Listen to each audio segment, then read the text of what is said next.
इस वक्त हम खूंटी तोरपा मुख्य सड़क पर बनई नदी के ऊपर बने पुल पर हैं। बीते 19 जून के दिन तेज बारिश के कारण ये पुल ढह गया था, जिसके बाद इस मुख्य मार्ग में जो है आवाजाही पूरी तरह से ठप है, आज भी पूरी तरह से बंद है। हालांकि इसके वैकल्पिक मार्ग जो है उस रास्ते से गाड़ियों का आना जाना हो रहा है। चूँकि ये स्टेट हाईवे है, इसलिए जो है इस मार्ग से भारी वाहनों का आना जाना होता है। तो इसे लेकर जो है उस भारी वाहन के हिसाब से ही रोड का निर्माण होना चाहिए था और उस क्वालिटी का ही रोड हो, ताकि वैसे रोड भारी वाहन जो है उस सड़क मार्ग से गुजर सके। तो अभी जिस ग्रामीण क्षेत्र से होकर भारी वाहन गुजर रही है, जो वाहन उधर से पार हो रहा है, उससे जो है अब रोड की भी स्थिति जर्जर होने लगी है। खैर, अब वो दिन आ गया जब इस रोड से फिर से भारी वाहनों का आना जाना शुरू होगा, क्योंकि आज इस मार्ग के लिए जो है वैकल्पिक मार्ग बनाने के लिए, यानी आप कह सकते हैं कि डायवर्सन बनाने के लिए शिलान्यास किया गया।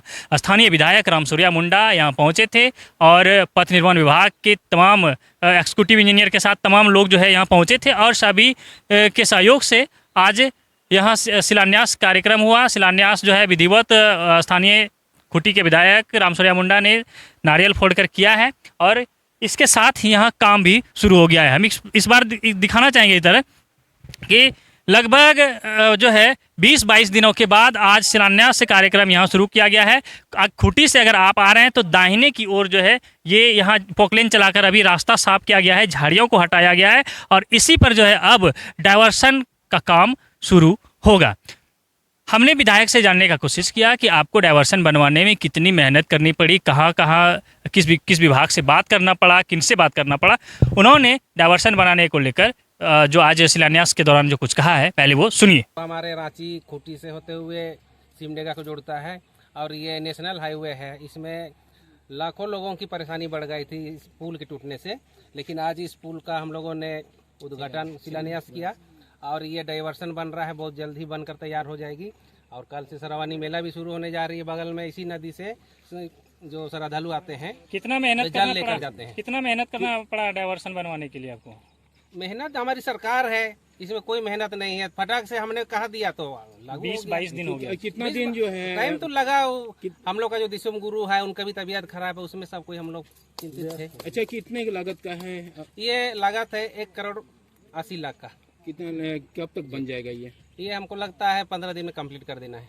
ठीक है। गुणवत्ता का कितना ख्याल रखा जाएगा? पूरा ख्याल रखा जाएगा और हम चाहेंगे कि अच्छा से अच्छा बने और आने जाने में लोगों को सुविधा हो, किसी तरह का परेशानी ना हो।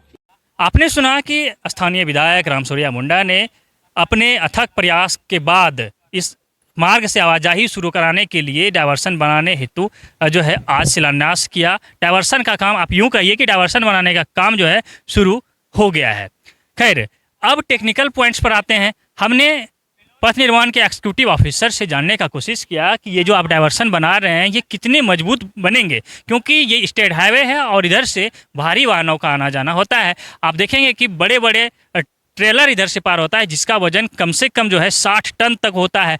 तो क्या वो 60 टन का वजनी जो ट्रेलर है उसे झेल पाएगा ये डायवर्सन? तो एग्जीक्यूटिव ऑफिसर ने हमारे सवालों का जवाब देते हुए जो कुछ कहा है वो भी आप सुनिए। 20 से 25 दिन में पक्का डाइवर्सन बना दूंगा।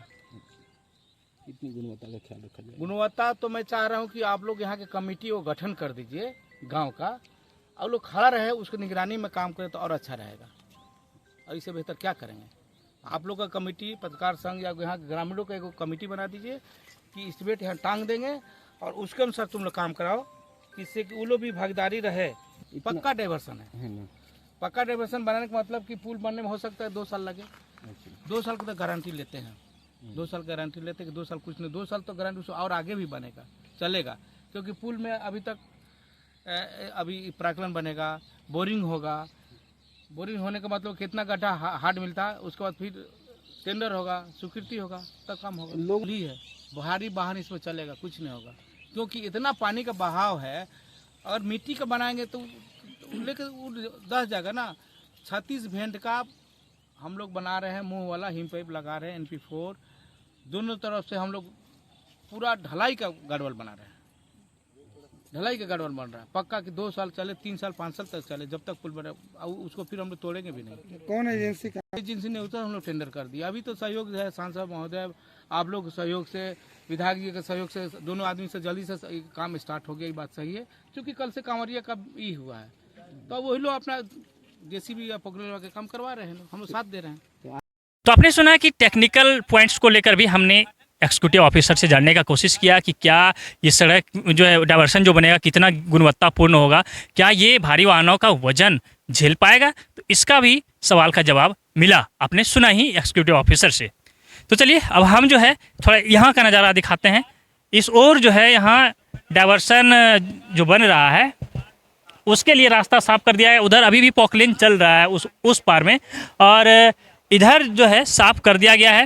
हालांकि यहाँ एक सवाल था, लगातार हम बताना चाहेंगे कि यहाँ सवाल उठ रहा था जब पुल टूटा था, तो ये सवाल उठ रहा था कि बालू के उठाव के कारण जो है पुल ढह गया है। हालांकि कहीं ना कहीं हमने भी इस बात को बताया था कि बालू के उठाव से पुल धंसा है, लेकिन जब मैंने एग्जीक्यूटिव ऑफिसर से इस पॉइंट्स पर जानने का कोशिश किया कि पुल ढहने का कारण क्या था, तो उन्होंने अगले खबर में बताया था कि पिलर पर जो स्लैब है वो स्लैब को खिसकने से ये सड़क गिर गया, यानी स्लैब जो है धंस गया, गिर गया, इसलिए जो है पुल ढह गया, आप कह सकते हैं कि टूट गया।